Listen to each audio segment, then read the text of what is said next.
You know that feeling when you see a brand new sport bike for $3,000 and think you just found the deal of the century? That is not opportunity knocking. That is financial disaster dressed up in cheap fairings. Chinese bikes are flooding the US market right now, and most of them are absolute garbage. But CFMoto proved Chinese manufacturing can actually work. They built a legitimate dealer network, partnered with KTM, and created bikes that do not grenade after the first oil change. The problem is that everyone else saw their success and tried to copy it by shipping container loads of junk with zero infrastructure behind them. I'm breaking down 12 specific Chinese bikes that will destroy your wallet and possibly put you in the hospital. Then, I will show you the one brand that is actually viable if you understand the risks. The difference between a smart budget buy and a catastrophic mistake comes down to knowing which tier of Chinese manufacturing you are dealing with. Not all Chinese bikes fail the same way. There is a hierarchy of disaster, and understanding it could save you thousands. Tier 1 is the absolute garbage. I'm talking boom, random Alibaba specials, and crate bikes with no legitimate US importer. These things show up on a boat, get sold through sketchy websites, and when they break, and they will break, you end up ordering parts directly from China with a 6-month wait, if you can find the parts at all. Almost legitimate brands make up Tier 2. Older Benelli models, some QJ motorbikes, and brands with a sketchy US presence that looks real until you actually need warranty work. These bikes have slightly better build quality than Tier 1, but the support infrastructure is collapsing in real time. The importer may exist on paper, but good luck getting them on the phone when your transmission grenades. Tier 3 is the we are trying but not there yet category. Newer entries copy CFMoto's business model, but without the actual infrastructure to back it up. They may have websites that look professional, maybe even a handful of dealers, but they are one bad quarter away from abandoning the US market entirely. Why does tier matter? 3 words: parts, availability, warranty support, resale value. All 3 collapse as you move down the tiers. CFMoto figured out the blueprint. They partnered with KTM for actual engineering collaboration, not just copying. They built a real dealer network with trained technicians. They enforce warranties instead of ghosting customers. That is why a CFMoto 300NK holds value, while a Boom Vader is worth scrap after 1 season. Here's the financial reality nobody talks about. A bike you bought for $3,000, that grenades in the 2nd year costs more than a bike you bought for $6,000 that runs for 10 years. You are not just out the purchase price. You also eat the loss on gear, insurance premiums, registration fees, and all the time you wasted. The math is brutal. Say you buy a Tier 1 disaster for $3,000. It breaks catastrophically at 5,000 miles. You cannot fix it because parts do not exist. You try to sell it and discover it is worth $500 if you are lucky. You just lost $2,500 plus whatever you spent trying to keep it running. Meanwhile, someone bought a used Japanese 300 for $4,500. They ride it for 5 years, do basic maintenance, and sell it for $3,200. Their total cost of ownership is $1,300 plus maintenance. You lost more money on the cheap bike. Let's start with the absolute worst offenders. These are the bikes that should not exist. Number 1. Boom Vader 250. This thing is a rolling catastrophe waiting to happen. Engine failures start before you hit 5,000 miles. I'm not talking about minor issues. I'm talking complete internal destruction. Connecting rods punching through engine cases, cam chains snapping, oil pumps failing, and cooking the whole motor. The part supply is non-existent. When something breaks, you are not ordering from a dealer. You are trying to find some random supplier on Alibaba who may or may not ship you the right part, if they ship anything at all. Facebook groups for these bikes read like horror stories. Guys post photos of grenaded engines, asking if anyone knows where to get parts. The answer is always the same. Nobody knows, and nobody can help you. Number 2. Lifan KP Mini 150. This one is particularly dangerous because it is marketed to new riders who do not know any better. The brake system failures are horrifying. Calipers seizing, master cylinders leaking, brake lines rupturing. You could be riding a bike where the ability to stop is a complete question mark. Then there are the electrical fires. Wiring harnesses that melt, voltage regulators that cook themselves, batteries that swell and leak. I have seen photos of these bikes burned to the frame on the side of the road. Zero dealer support in the US. When you call the number on the website, it goes to voicemail. The voicemail box is full. Good luck with that warranty claim. Number 3. SSR Razkal 125. The frame cracks. Not might crack, it cracks. It is a known issue, and the company refuses to acknowledge it. The suspension collapses under normal riding conditions. Forks are leaking oil after 500 miles. Rear shocks are bottoming out, and swing arm bearings are disintegrating. You are riding on hope and prayer at that point. This bike is specifically marketed to beginners. That is the most predatory part. Someone who does not know what proper suspension feels like will not realize their bike is falling apart until something catastrophic happens. Number 4. Tao Motor Hellcat 250. The transmission is the headline disaster here. Gears stripping, shift forks bending, output shaft bearings failing. The transmission grenades without warning, and when it does, you are looking at a complete teardown. Except you cannot get the parts to rebuild it, so you have a $3,000 paperweight. The oil consumption issues are legendary. These engines burn oil like it is part of the fuel mixture. You are adding a quart every 500 miles just to keep it from seizing. Warranty claims get ignored. The company's strategy is to make the process so painful that you give up. They will ask for photos, then more photos, then videos, then diagnostic reports from a mechanic they will not reimburse you for. Eventually, they just stop responding. Here's the common thread across all 4 of these disasters: no legitimate importer. There is no real company backing these bikes. Just some guy with a shipping container and a dream. Insurance is a nightmare. Most major companies will not touch these brands at any premium. The ones that will charge you sport bike rates for a bike that can barely hit highway speeds. The resale reality is brutal. After one season, regardless of condition, these bikes are worth maybe $500. That is not depreciation. That is total value destruction. The used market knows the truth. Nobody wants to inherit someone else's Chinese disaster. Even if the bike runs when you try to sell it, buyers know it is a ticking time bomb. Now let's look at bikes that seem legitimate but hide serious problems. Number 5. Benelli TNT 135. This one hurts because Benelli used to mean something before they were bought out and turned into a badge engineering operation. The engine design is outdated by about 15 years. It is not that it is bad, it is that it was mediocre when it was new, and now it is ancient. Chronic overheating issues plague these bikes because the cooling system was never designed for sustained highway speeds. Parts availability is collapsing as the brand restructures for the 3rd time in 5 years. Benelli keeps changing US importers, and every time they do, the parts pipeline dries up. You will order something simple like brake pads and wait 3 months because nobody knows who is actually distributing parts anymore. Number 6. QJ Motor SRV 250. Beautiful styling.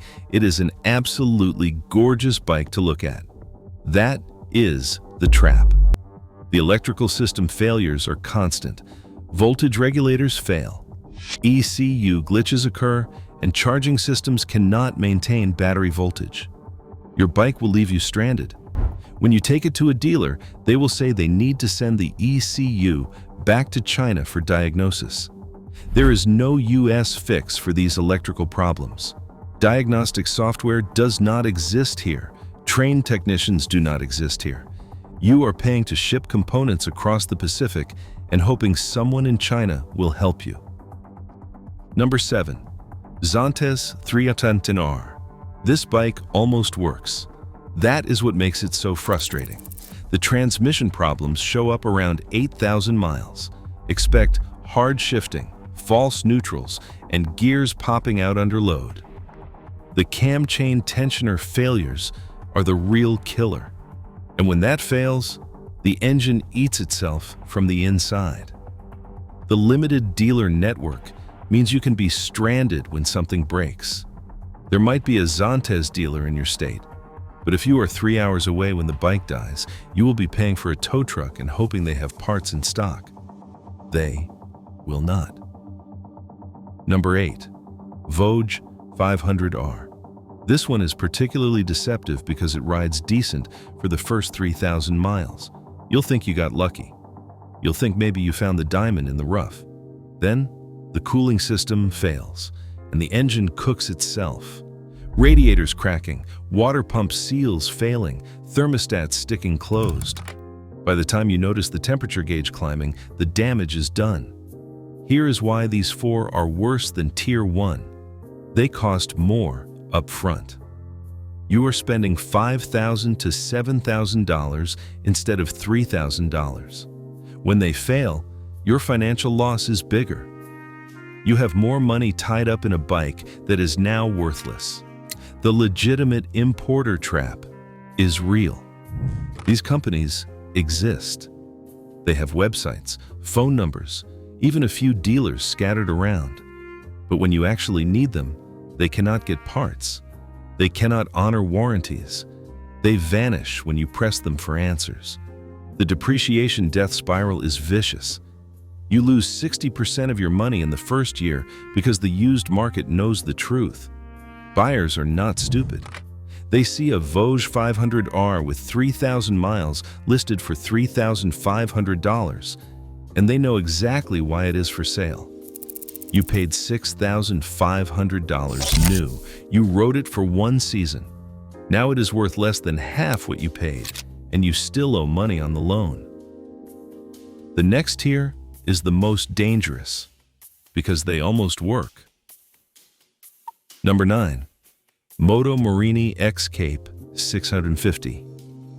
This one's got an identity crisis that results in a reliability nightmare. It's an Italian brand.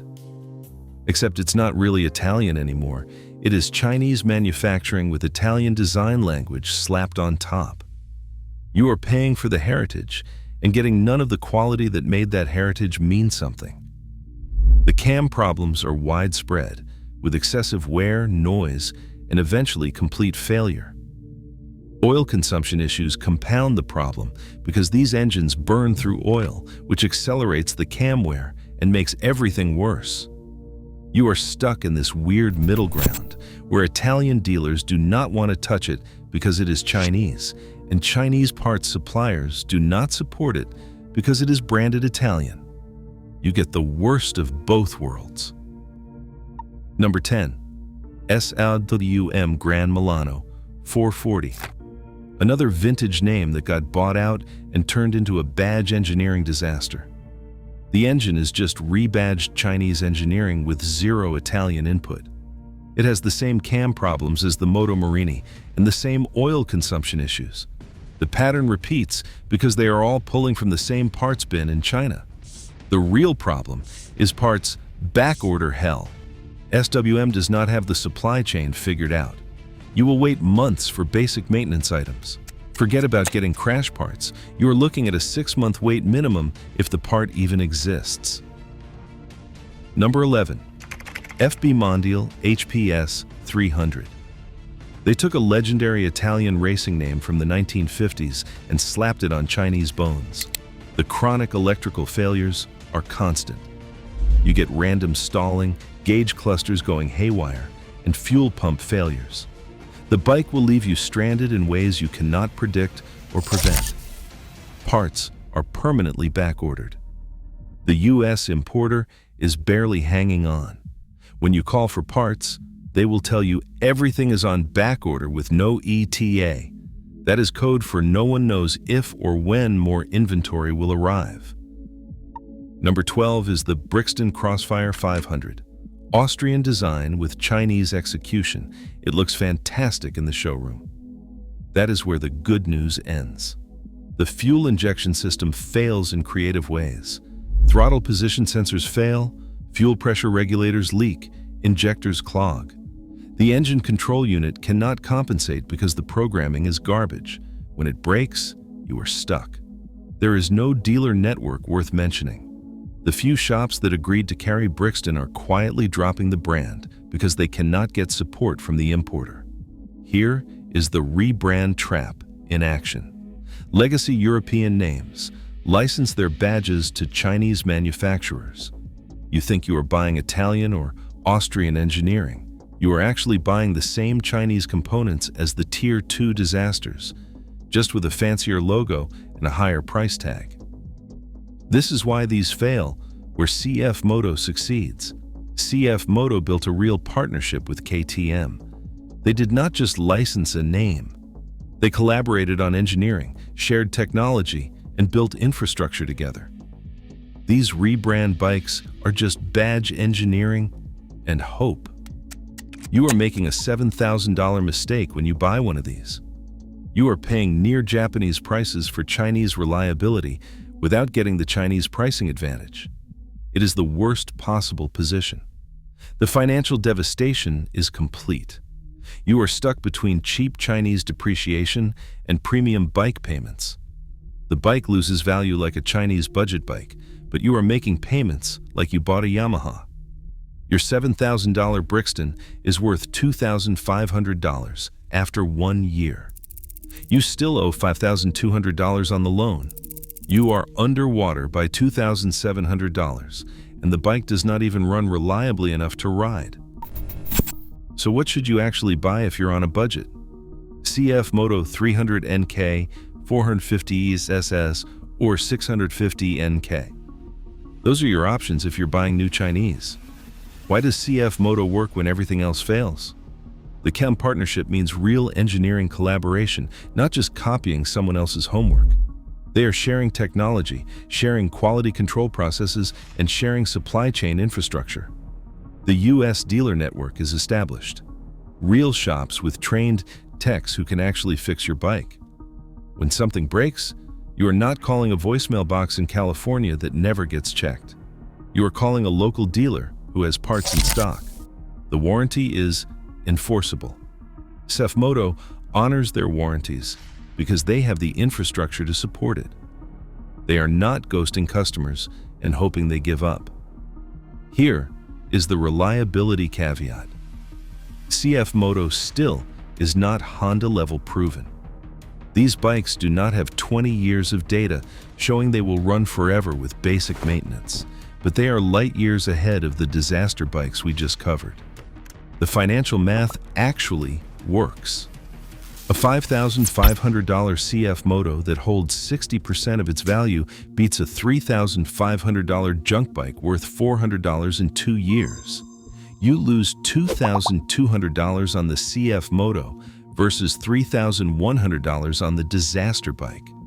Plus, the CFMoto actually runs. Insurance companies recognize CFMoto. Your rates will be comparable to Japanese entry-level bikes. You are not paying sport bike premiums for a bike that cannot break 90. Parts are available through established dealers. You are not waiting on container ships from China. You are ordering through normal distribution channels with normal lead times. CFMoto is building an ecosystem. You can start on a 300 NK, move up to a 450 SS, and eventually grab a 650 NK. You are not locked into a dead-end brand. The alternative option is to buy a used Japanese bike for the same money as a new Chinese disaster. A 5-year-old Kawasaki Ninja 300 with 8,000 miles will outlast and outvalue any Tier 1 or Tier 2 Chinese bike. Bottom line, 12 bikes to avoid, one brand that is actually viable if you understand the risks. CFMoto proves Chinese manufacturing can work with proper infrastructure. Everyone else is just shipping junk and hoping you do not notice until after the sale. Your decision comes down to this: save $2,000 up front and lose $4,000 in depreciation, or buy smart from the start.